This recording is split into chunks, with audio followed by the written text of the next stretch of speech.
പ്രണയമധുരം. രചന അവതരണം മിത്രവിന്ദ. ശോഭയാണെങ്കിൽ കണ്ണൻ്റെ അടുത്തേക്ക് വന്നിരുന്നു. മോനെ കണ്ണ, നമുക്ക് രാജിയുടെ വീട് വരെ ഒന്ന് പോകാം. കുഞ്ഞിനെ കണ്ടിട്ട് എത്ര ദിവസമായി. അവളോട് ഇങ്ങോട്ട് വരാൻ പറ. അവൾ വന്നിട്ടും കുറേ നാളായില്ലേ. അളിയനോട് പറഞ്ഞാൽ അവളെയും കുഞ്ഞിനെയും ഇങ്ങോട്ട് കൊണ്ടുവന്നോളും. അങ്ങനല്ലടാ, നമ്മൾ വല്ലപ്പോഴും ഒന്ന് ചെല്ലണ്ടേ? ഇല്ലെങ്കിൽ പിന്നെ അത് മതി. ആ യശോദ ഓരോന്ന് പറഞ്ഞു നടക്കും. ആ, കുറച്ച് ദിവസം കഴിഞ്ഞു പോകാം.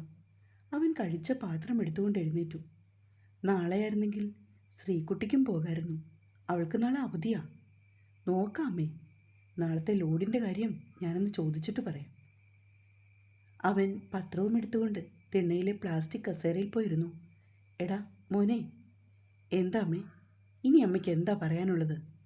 അല്ല, അത് പിന്നെ, എടാ നീ അവളെ ഒന്ന് ഫോൺ വിളിച്ചേ. ആ കുഞ്ഞിനെ ഒന്ന് കാണട്ടെ. അവൻ തൻ്റെ മൊബൈൽ ഫോൺ എടുത്ത് രാജിയെ വീഡിയോ കോൾ ചെയ്തു. എൻ്റെ അമ്മ, അവൾ നെറ്റിലൊന്നുമില്ല, കുറച്ച് കഴിയട്ടെ. ഫോണെടുത്ത് അവൻ അരഭിത്തിയിലേക്ക് വെച്ചു. ശോഭയുടെ മുഖം വാടി. അമ്മ ഒരു കാര്യം ചെയ്യും, ശ്രീകുട്ടി കോളേജിൽ നിന്ന് വരട്ടെ, നമുക്ക് എല്ലാവർക്കും കൂടി ഒന്ന് പോകാം. പറ്റുമെങ്കിൽ അവളെയും കുഞ്ഞിനെയും ഇങ്ങോട്ട് കൂട്ടിക്കൊണ്ടു വരാം. കണ്ണൻ അത് പറയുകയും അമ്മയുടെ മുഖം തെളിഞ്ഞു. ഞാനിന്ന് രാജിമോളോട് ഈ കാര്യം ഒന്ന് വിളിച്ചു പറയട്ടെ. എന്തിനാ അമ്മ ഇപ്പോൾ വിളിച്ചു പറയുന്നത്? അതിൻ്റെ ആവശ്യമൊന്നുമില്ല. വെറുതെ അവരെ ബുദ്ധിമുട്ടിക്കാനായിട്ട്. ഈ അമ്മയ്ക്ക് വേറൊരു പണിയില്ലേ?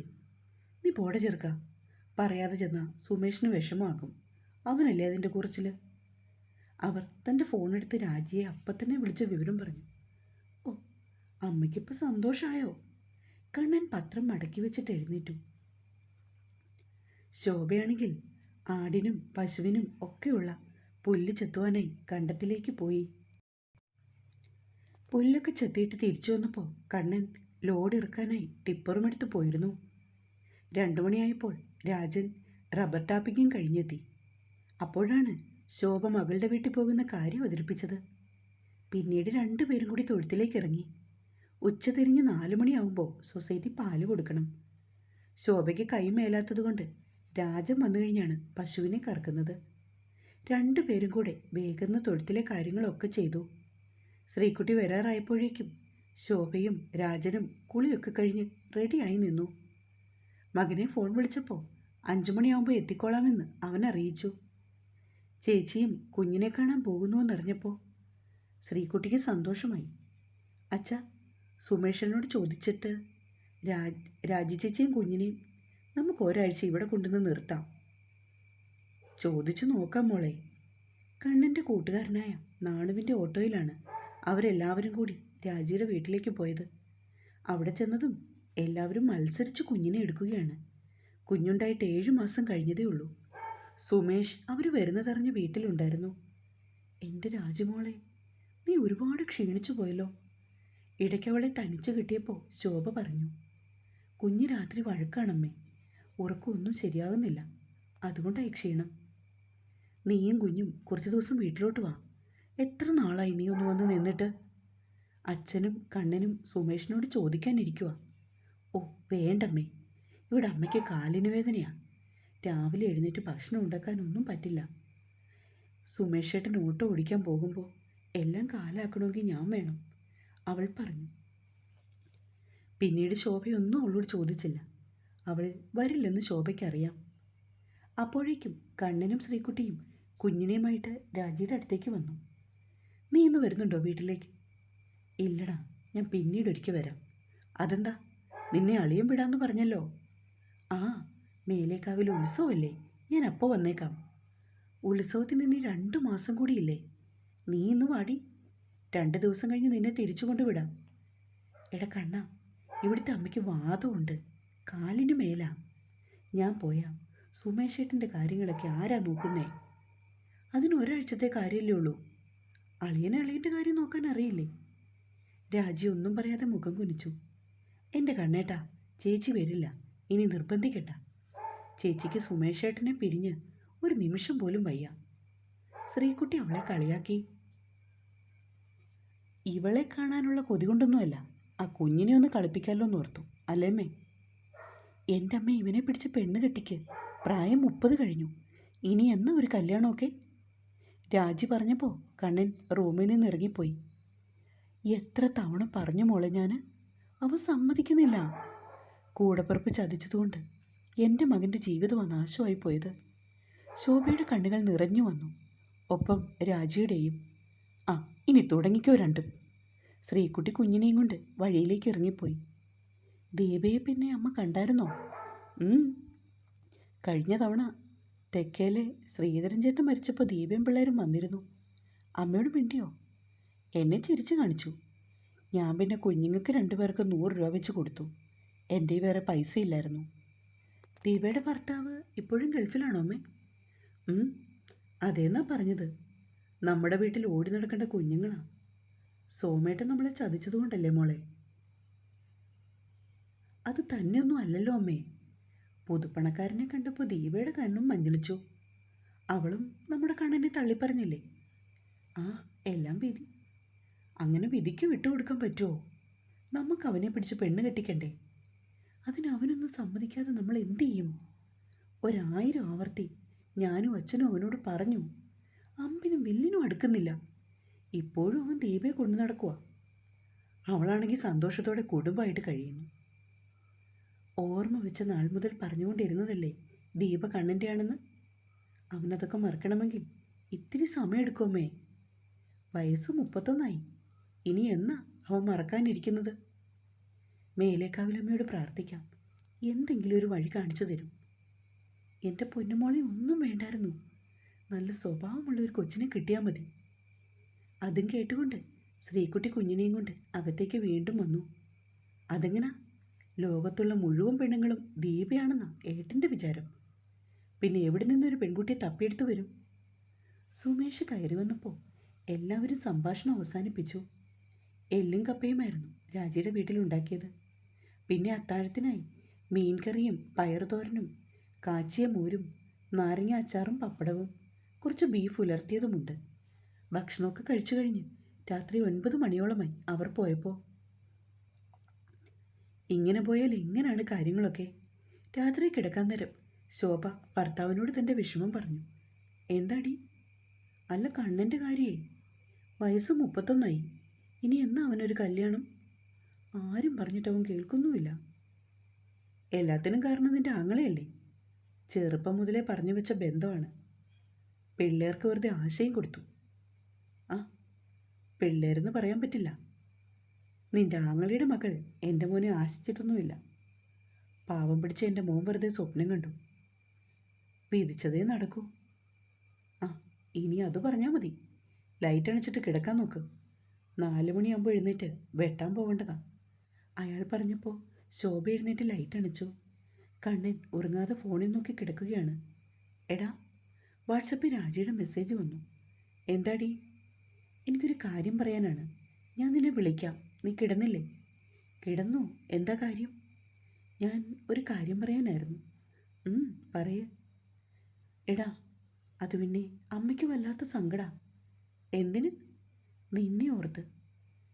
എന്നെ ഓർത്ത് ഇത്ര സങ്കടപ്പെടാൻ എന്തു പറ്റി? നിന്റെ വിവാഹം കഴിയാത്തതുകൊണ്ട്. ഓ, എനിക്ക് വിവാഹമൊന്നും വേണ്ട. ഞാനിത് നേരത്തെ പറഞ്ഞിട്ടുള്ളതാണല്ലോ. നീ വേറെ വല്ല കാര്യം പറയാം. എടാ, ദീപ കല്യാണം കഴിച്ച് 2 കുട്ടികളുമായി സുഖമായി കഴിയുവാണ്. നീയോ? നീ ഇപ്പോഴും അവളെ ഓർത്ത് ഇങ്ങനെ കഴിഞ്ഞാൽ മതിയോ? നിനക്കും ഒരു കുടുംബം വേണ്ടേ? അച്ഛനും അമ്മയ്ക്കും പ്രായമായി വരുവാണ്. അമ്മയ്ക്കൊരു ആശ്രയത്തിനൊരു പെൺകുട്ടി വേണ്ടേടാ. അമ്മയ്ക്ക് ആശ്രയത്തിന് ശ്രീക്കുട്ടിയുണ്ട് വീട്ടിൽ. നിനക്ക് വേറെന്തെങ്കിലും പറയാനുണ്ടോ? എടാ, ശ്രീക്കുട്ടിയെ കെട്ടിച്ചു വിടണ്ടേ? അവൾ PG കഴിയാറായി. ഇനി എത്ര നാൾ കാണും അവളിവിടെ? നീ ഒന്ന് ഓർക്ക്. എനിക്ക് തന്നെ അവിടെ നിൽക്കാൻ പറ്റുന്നുണ്ടോ? അവളെയും കൂടെ കെട്ടിച്ചു വിട്ടാൽ പിന്നെ അമ്മയ്ക്ക് ആരാണ് ഒരു തുണ? ഇതിലിങ്ങനെ പറയാതെ രാജി. അതൊക്കെ അവളുടെ കല്യാണം കഴിയുമ്പോൾ നമുക്ക് ആലോചിക്കാം. നീ ഫോൺ വെക്ക്. കൂടുതലൊന്നും പറയാതെ കണ്ണൻ ഫോൺ കട്ട് ചെയ്തു. ഇരു കൈകളും ശിരസിൻ്റെ പിറകിൽ പിണച്ചുകൊണ്ട് കറങ്ങുന്ന ഫാനിലേക്ക് കണ്ണുനട്ട് അവൻ കിടന്നു. കണ്ണേട്ടാ, കിളിക്കാമ്പെട്ടി പോലെ ഒരു ചിരി അവൻ്റെ ഓർമ്മകളിലേക്ക് ഓടി വന്നു. ഒപ്പം അവളുടെ വിളിയും. ദീപ, അമ്മയുടെ മൂത്ത സഹോദരൻ്റെ മകൾ. കുഞ്ഞുനാളിലെ മുതൽ എല്ലാവരും പറയും ദീപ കണ്ണൻ്റെ ആണെന്ന്. ഏറ്റവും കൂടുതൽ പറഞ്ഞത് അമ്മാവനായിരുന്നു. ആദ്യമൊന്നും തനിക്കതിൻ്റെ അർത്ഥം മനസ്സിലായില്ല. പതിയെ പതിയെ കൗമാരക്കാരനിലേക്ക് വളരുംതോറും തൻ്റെ ഉള്ളിലും ഒരു പ്രണയം മുട്ടിട്ട് തുടങ്ങി. അത് അവളോട് തന്നെയായിരുന്നു. ഓരോ അവധിക്കാലത്തും അമ്മ വീട്ടിലേക്ക് പോകുവാനായി തൻ്റെ ഹൃദയം തുടിക്കുന്നത് അവൻ അറിഞ്ഞു. അമ്മയുടെ അരിപ്പാട്ടയിൽ നിന്നും ഓരോരോ നാണയത്തുട്ടകൾ പെറുക്കി ഒളിപ്പിച്ചു വയ്ക്കും. ഒരു ദിവസം അമ്മ അത് കണ്ടുപിടിച്ചു. തെക്കേ തൊടിയിൽ നിന്ന് ഒരു പേരമരത്തിൻ്റെ ചെറു ചില്ല് ഉരിഞ്ഞെടുത്തുകൊണ്ട് വന്ന് മുട്ടിമേ നിൽക്കുന്ന വള്ളിനിക്കർ അല്പം ഉയർത്തി അത് ആഞ്ഞടിച്ചു. രാത്രിയിൽ അച്ഛൻ വന്നപ്പോൾ കരഞ്ഞു തളർന്ന് ഉറക്കം നടിച്ചു കിടന്ന് തന്നെ നോക്കി അമ്മയും കരഞ്ഞു. പാവം അമ്മ അറിഞ്ഞിരുന്നില്ല. മലമുത്തപ്പൻകാവിലെ ഉത്സവത്തിന് അവൾക്ക് പൊട്ടും ചാന്തും മേടിച്ചു കൊടുക്കുവാനായി താൻ ഒരു കൂട്ടി വെച്ചതാണ് ആ നാണയ തുട്ടുകളെന്ന്. മൂവാണ്ടമ്മാവിൻ്റെ ചില്ലയിൽ നീളമുള്ള ഊഞ്ഞാലിൽ ഒരുമിച്ചിരുന്ന് ആടുമ്പോഴും കാവിലെ ഉത്സവത്തിന് അനുജത്തിമാരുമായി പോകുമ്പോഴും ആരും കാണാതെ അവളോട് കിന്നാരം പറയുമ്പോഴും താൻ അനുഭവിച്ച സന്തോഷം. ഒരുമിച്ച് അമ്പലക്കുളത്തെ നീന്തി തുടിച്ചപ്പോൾ അവളുടെ അടിവയറ്റിൽ നിന്നും ഒരു വേദന വന്നു. വയറ്റിൽ അമർത്തി പിടിച്ചുകൊണ്ട് അവൾ ഓടിമറിയുമ്പോൾ നനഞ്ഞു കുതിർന്ന അവളുടെ പാവാടത്തുമ്പിൽ ചുവപ്പുരാശി പടർന്നിരുന്നു. കാര്യമറിയാതെ താനും അവൾക്കൊപ്പം കരഞ്ഞു. അവളുടെ ഒപ്പം ഓടി വീട്ടിലെത്തിയപ്പോൾ അമ്മായി അവളെ വേഗം അകത്തേക്ക് കൂട്ടിക്കൊണ്ടുപോയി. മോള് നാണിക്കൊന്നും വേണ്ട, വേറെ ആരുമല്ലല്ലോ കണ്ടത്, നിന്റെ കണ്ണേട്ടനല്ലേ. അകത്തു നിന്നും അമ്മയുടെ ആശ്വാസവാക്കുകൾ ജനാലവാതിലിലൂടെ മറന്നു നിന്ന് താൻ കേട്ടു. പിന്നീട് അവൾ പതിവ് പോലെ ഓടിച്ചാടി മറിയാനൊന്നും തൻ്റെ കൂടെ വന്നില്ല. ഞാൻ വലിയ കുട്ടിയായില്ലേ കണ്ണേട്ട, അതുകൊണ്ടാണ്, എന്നോട് പിണങ്ങല്ലേ. പൂവരിശിൻ്റെ ചുവട്ടിൽ നിന്നുകൊണ്ട് ഒരു ദിവസം അവൾ പറഞ്ഞു. അന്ന് വരെ കണ്ണാരം പൊത്തി കളിച്ചുകൊണ്ട് നടന്ന ദീപ പെട്ടെന്ന് പല പല പാവങ്ങളിലേക്ക് പോയി. അവധി കഴിഞ്ഞ് വീട്ടിലേക്ക് പോരുന്ന നേരം പട്ടുപാവാടയും ബ്ലൗസുമിട്ട് വാതിൽപ്പടിയിൽ മറഞ്ഞു നിന്ന് തന്നെ യാത്രയാക്കുന്ന അവളെ നോക്കിയതും തൻ്റെ നെഞ്ചൊന്ന് പിടഞ്ഞു. പിന്നീടുള്ള ഓരോ അവധിക്കും താൻ ചെല്ലുമ്പോൾ അവളിലെ മാറ്റം നോക്കിക്കാണുകയാണ്. അവളുടെ കരിനീല മിഴികളിൽ വല്ലാത്തൊരു ശോഭയായിരുന്നു. തോളപ്പം വെട്ടി ഒതുക്കിയിരുന്ന തലമുടി നിതംബം വരെ നീണ്ടു. അവളുടെ കവിളിൽ ചുവപ്പുരാശി പടർന്നിരുന്നു. അവളുടെ അതരങ്ങൾ വല്ലാതെ തൊടുത്തിരുന്നു. താനും നോക്കിക്കാണുകയാണ് എത്ര പെട്ടെന്നാണ് അവൾ വളർന്നതെന്ന്. തന്നെ കാണുമ്പോഴും താൻ അടുത്ത് ചെല്ലുമ്പോഴും അറിയാതെ അവളുടെ ശ്വാസതാളം മാറുന്നത് താൻ നോക്കി നിന്നിട്ടുണ്ട്. തനിക്കായി അവളുടെ ചുണ്ടിൽ ഒരു പുഞ്ചിരി ഒളിപ്പിച്ചു വച്ചിരിക്കുന്നത് അവൻ മാത്രം അറിഞ്ഞു. അപ്പോഴൊക്കെ താൻ വിചാരിച്ചു ഇവളാണ് തൻ്റെ പെണ്ണെന്ന്. പക്ഷെ ഒരിക്കൽ പോലും അതിരുവിട്ടൊരു സ്നേഹപ്രകടനങ്ങൾ താനും ദീപയും നടത്തിയിട്ടില്ല. ഒരു ചുംബനം പോലും പരസ്പരം നൽകിയിട്ടില്ല. താൻ അണിയിക്കുന്ന താലിയും ചാർത്തി തൻ്റെ വീടിൻ്റെ ഉമ്മറത്തേക്ക് വലതുകാൽ വെച്ചു വരുന്ന അവളെയും കാത്ത് താനിരുന്നു. തുലാമഴ തകർത്ത് പെയ്യുന്ന ഒരു ദിവസം, ഒരു ബുധനാഴ്ചയാണ്. പതിവില്ലാതെ അമ്മാവൻ വീട്ടിലേക്ക് വന്നു. എന്തായിട്ടായി മഴയത്ത്? എന്തെങ്കിലും പ്രശ്നമുണ്ടോ? അമ്മാവൻ്റെ മുഖത്തെ അസ്വസ്ഥത കണ്ട് അമ്മയ്ക്ക് അപ്പം തന്നെ പന്തികേട് തോന്നി. ഒരു കാര്യം പറയാനാണ് ഞാൻ വന്നത്. അളിയനില്ലേ ഇവിടെ? ചേട്ടൻ റേഷൻ കടയിൽ പോയതാ. അവിടെ ചെല്ലും മുമ്പ് മഴ തുടങ്ങി, വരാറായിട്ടോ. അപ്പോഴേക്കും താനും അവിടേക്ക് ഇറങ്ങിച്ചെന്നു. ആ, നിനക്കിന്ന് പണിയൊന്നും ഇല്ലായിരുന്നോടാ? ഇപ്പം പണി കുറവാ അമ്മാവ. ആ, അതാണ് പ്രശ്നം. അയാൾ തലകുലുക്കി. എന്താ ചേട്ടാ, കാര്യം പറ. ദീപയും നാത്തൂനും എന്തിയേ? അമ്മ ചോദിച്ചു. പറയാം, ഇനി മറച്ചു വെക്കേണ്ട കാര്യമില്ല. അയാളൊന്ന് നിവർന്നിരുന്നു കൊണ്ട് പറഞ്ഞു. ദീപയുടെ ജാതകം നോക്കിയപ്പോൾ ഉടനെ തന്നെ വിവാഹം വേണമെന്ന് അവിടെയുള്ളൊരു ജ്യോത്സ്യം പറഞ്ഞു. ഇപ്പോൾ നടന്നില്ലെങ്കിൽ പിന്നെ 35 കഴിയണം. ചെറിയ പാപമുണ്ട് ജാതകത്തിൽ. എത്രയും പെട്ടെന്ന് കണ്ണനുമായിട്ടുള്ള വിവാഹം നടത്തണമെന്നാണ് അമ്മാവൻ്റെ ആവശ്യം. എല്ലാവരും സ്തംഭിച്ചുപോയി. വെറും 24 വയസ്സ് മാത്രം പ്രായമുള്ള താൻ, 2 സഹോദരിമാർ, ഒരാൾ വിവാഹപ്രായമായി വരുന്നു. അതിനേക്കാളൊക്കെ ഉപരി 10 പൈസയ്ക്ക് വരുമാനമില്ലാത്ത താന് എങ്ങനെ ഒരു പെൺകുട്ടിയെ വിവാഹം കഴിച്ചു പോറ്റും? അമ്മ എതിർത്തു. പക്ഷെ അമ്മാവ് സമ്മതിച്ചില്ല. അന്നവർ 2 പേരും തമ്മിൽ ഉഗ്രം വഴക്ക് നടന്നു. ദീപയോട് എങ്ങനെയെങ്കിലും ഒരു 2 വർഷം കൂടി പിടിച്ചു നിൽക്കണമെന്ന് പറയാൻ താൻ അവളെ കാണാൻ ചെന്നു. പക്ഷെ അവൾ സ്വന്തം ജീവിതം കളഞ്ഞു കുളിക്കാൻ തയ്യാറല്ലെന്ന് അവനോട് പറഞ്ഞു. താൻ അത്ഭുതപ്പെട്ടു പോയി. ഇത്രയും സ്നേഹമേ അവൾക്ക് തന്നോടുണ്ടായിരുന്നുള്ളൂ. 2-3 തവണ കൂടി അവളെ കണ്ട് കാര്യങ്ങൾ ബോധിപ്പിക്കാൻ ശ്രമിച്ചു. എങ്കിലും ശ്രമം വിഫലമായിരുന്നു. അവൾ തന്നിൽ നിന്ന് ഒഴിഞ്ഞു മാറി പോവുകയാണ് ചെയ്തത്. ദീപേ, നീ അപ്പോൾ എന്നെ സ്നേഹിച്ചത് ആത്മാർത്ഥമായിട്ടല്ലേ? താനത് ചോദിക്കുകയും കരഞ്ഞുപോയി. എൻ്റെ കണ്ണേട്ടാ, അറിവില്ലാത്ത പ്രായത്തിൽ കുടുംബക്കാരോരോന്ന് പറഞ്ഞെന്ന് വെച്ച് അതൊക്കെ ഓർത്തുകൊണ്ടിരുന്നാൽ പറ്റുമോ? പിന്നെ എനിക്ക് കണ്ണേട്ടനോട് ഇഷ്ടമുണ്ടായിരുന്നു, ഇല്ലെന്ന് പറയുന്നില്ല. പക്ഷേ അതൊരു വിവാഹ ജീവിതത്തിലേക്ക് എത്താൻ ഞാൻ ആഗ്രഹിച്ചിരുന്നില്ല. പിന്നെ എൻ്റെ അച്ഛൻ്റെ ഇഷ്ടമാണ് എൻ്റെ ഇഷ്ടം. അതുകൊണ്ട് അച്ഛൻ അവിടെ വന്ന് വിവാഹം ആലോചിച്ചു. പക്ഷെ ഒരു വേലയും കൂലിയില്ലാത്ത കണ്ണേട്ടൻ എന്നെ വിവാഹം കഴിച്ചിട്ട് എന്ത് ചെയ്യാനാ? അതുകൊണ്ട് കണ്ണേട്ടൻ കഴിഞ്ഞതൊക്കെ മറക്ക്. നല്ലൊരു ആലോചന എനിക്ക് വന്നിട്ടുണ്ട്. ആൾ ദുബായിലൊരു കൺസ്ട്രക്ഷൻ കമ്പനി വർക്ക് ചെയ്യുവാണ്. നല്ല ആളുകളാ. കഴിഞ്ഞ ദിവസം എന്നെ കാണാൻ വന്നു. പയ്യൻ തരക്കേടില്ല. ഗൾഫുകാരനെ കണ്ടപ്പോൾ അവൻ കൊടുത്ത അത്തറിൻ്റെ മണം അറിഞ്ഞപ്പോൾ ദീപ തന്നെ മറന്നു. കണ്ണേട്ടന് വിധിച്ചത് ഞാനല്ല. എല്ലാം മറക്കുക. നല്ലൊരു ജീവിതം കണ്ണേട്ടന് വേണ്ടി കാത്തിരിക്കുന്നുണ്ട്. കണ്ണേട്ടന് വിധിച്ച പെൺകുട്ടി കണ്ണേട്ടൻ്റെ ഭാര്യയായി തന്നെ വരും. അതും പറഞ്ഞവൾ വേഗത്തിൽ നടന്നുപോയി. കണ്ണൻ ബെഡിൽ നിന്ന് എഴുന്നേറ്റു. ജീവിതം മാറി മറിഞ്ഞത് എത്ര പെട്ടെന്നാണ്. രാജിയുടെ കല്യാണം കഴിഞ്ഞപ്പോൾ സുമേഷിൻ്റെ സ്വന്തക്കാരിയായ പെൺകുട്ടിയുടെ ആലോചന വന്നു. താൻ ഒരുപാട് തവണ എതിർത്ത് നോക്കി. ആരും സമ്മതിച്ചില്ല. പിന്നെ തനിക്കൊരു വാശി. അങ്ങനെ മനസ്സില്ലാ മനസ്സോടെ വിവാഹത്തിന് സമ്മതം മൂളി. വിവാഹ നിശ്ചയത്തിൻ്റെ തലേദിവസം രാജി അളിയനും കൂടി പരിഭ്രമത്തോടെ വീട്ടിലേക്ക് കയറി വന്നു. അമ്മയുടെ നിലവിളി ഉയർന്നു. താൻ ഓടിച്ചെന്നു. അപ്പോഴാണ് അറിയുന്നത് തനിക്ക് വേണ്ടി പറഞ്ഞു വെച്ച പെണ്ണ് ഏതോ ഒരു പയ്യൻ്റെ കൂടി ഒളിച്ചോടിപ്പോയെന്ന്. അങ്ങനെ ആ അധ്യായവും അടഞ്ഞു. അന്ന് താൻ തീരുമാനിച്ചു, ഇനി ഒരു പെണ്ണിനെയും വിശ്വസിച്ചു കൂടാന്ന്. തൻ്റെ ജീവിതത്തിലൊരു പെണ്ണില്ല. പുറമേ നിന്ന് ചിരിച്ചിട്ട് ഉള്ളിൽ മറ്റൊരു ഭാവം. വേണ്ട, തനിക്കാരെയും വേണ്ട. എൻ്റെ അച്ഛൻ്റെ അമ്മയുടെയും കാലം കഴിയും വരെ ഞാൻ അവരുടെ കൂടെ ഉണ്ടാകും. ബാക്കിയെല്ലാം ഈശ്വരൻ്റെ കയ്യിൽ. അവൻ തീരുമാനിച്ചുറപ്പിച്ചു. കല്ലുമോളെ, എന്താ അച്ഛമ്മേ? മോൾ എന്താ ഉറങ്ങാത്തത്? ഉറക്കം വരുന്നില്ല അച്ഛമ്മേ. എന്തേ, മോൾക്ക് എന്തെങ്കിലും വയ്യാഴികയാണോ? ഏയ്, എനിക്ക് കുഴപ്പമൊന്നുമില്ല. ചില ദിവസം ഇങ്ങനെ ഉറക്കം വരില്ല. മോളെന്ന് അച്ഛമ്മയുടെ ഒപ്പം കയറി കിടക്ക്. ഒരാൾക്ക് തന്നെ കഷ്ടിച്ച് കിടക്കാൻ വയ്യാത്ത കട്ടിലേക്ക് ഞാനും കൂടി ഇനി എങ്ങനെ കിടക്കും? അതൊന്നും സാരില്ല, മോൾ ഇങ്ങോട്ട് വാ.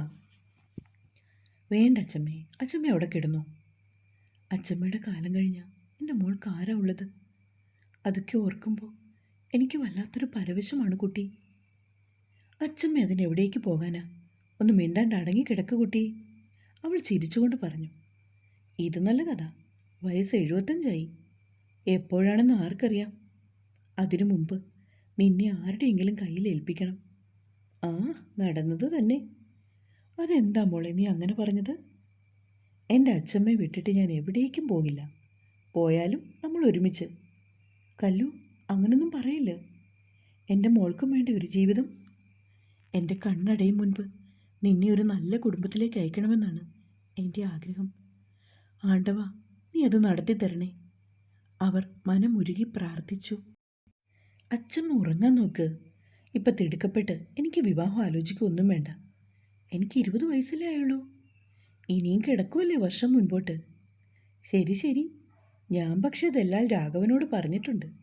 നല്ല ആലോചന ഒത്തുവന്നാൽ അവൻ പറയാമെന്നാണ് എന്നോട് അറിയിച്ചത്. എൻ്റെ അച്ഛമ്മ ഇതൊക്കെ എപ്പോൾ നടന്നു? ഞാൻ അറിഞ്ഞില്ലല്ലോ. നിന്നോട് പറഞ്ഞിട്ടാണോ മോളെ ഞാനിതൊക്കെ ചെയ്യേണ്ടത്? ഒക്കെ സമയമാകും, നീ അറിഞ്ഞാൽ മതി. ആഹാ, അത് ശരി. അപ്പോൾ അങ്ങനെയാണ് കാര്യങ്ങൾ. ആയിക്കോട്ടെ, സമയമാകുമ്പോൾ എന്നോട് പറഞ്ഞാൽ മതി. ഇപ്പോൾ എൻ്റെ മുത്തശ്ശി ഉറങ്ങുക. പാതി കളിയായും പാതി കാര്യമായും അവൾ പറഞ്ഞു. തുടരും.